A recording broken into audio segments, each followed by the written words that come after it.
This Christmas is like no other. The doors of the church are closed, and you are not here. You can't be here. And so you remain at home and watch.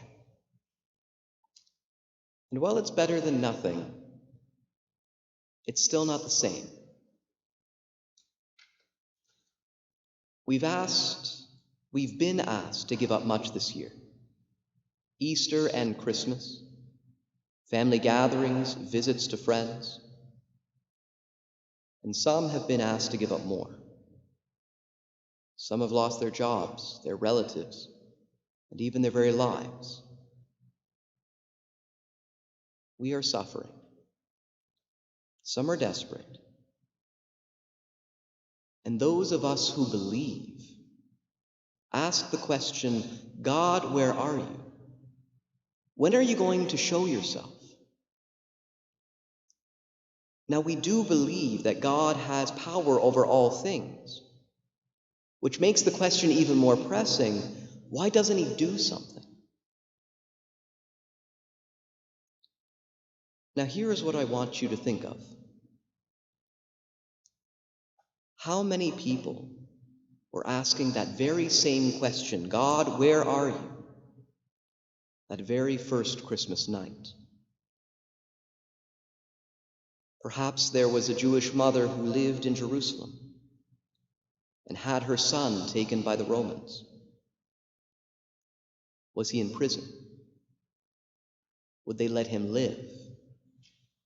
Would she ever see him again? God, where are you? Or perhaps there was the caravan of travelers who had just arrived in Bethlehem after traveling many long days to get to the census. They had lost two of their friends on the journey and had been robbed along the way. And so they asked, God, where are you? And most likely there was 1,001 other voices that went up to God that night, asking when he was going to break his silence, lift up his head, and come to their help. That first Christmas night, in some ways, was probably not all that different than our own. However, something did happen that night that was different than our own. As the people's prayers went up, God answered them. He sent his people a Savior, but, and here is the part that I want you to remember, none of them knew it.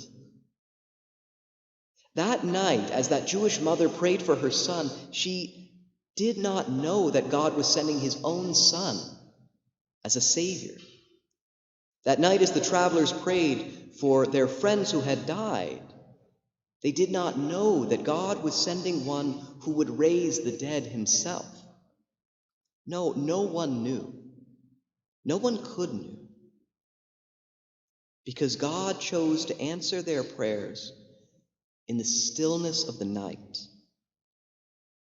in the darkness of a stable, in the simplicity of a humble, new-formed family that no one would have ever thought was able to give birth to the Son of God. And I think that is the lesson that we are right now asked to take away from that first Christmas. That God's greatest miracles, his most magnificent acts of power, come in silence. And only those who are quiet in spirit and humble in heart are able to see them. For you who are not able to be here, no doubt you are disappointed. And no doubt you have prayed that God do something. But like those people who prayed on that first Christmas night, we have every reason to believe that God is answering our prayers. The problem is, God answers in the silence. And so I invite you to consider this.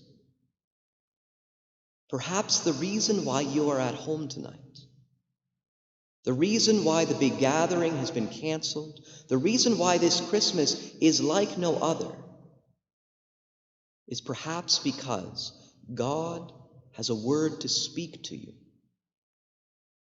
but He needs you to be silent in order to hear it.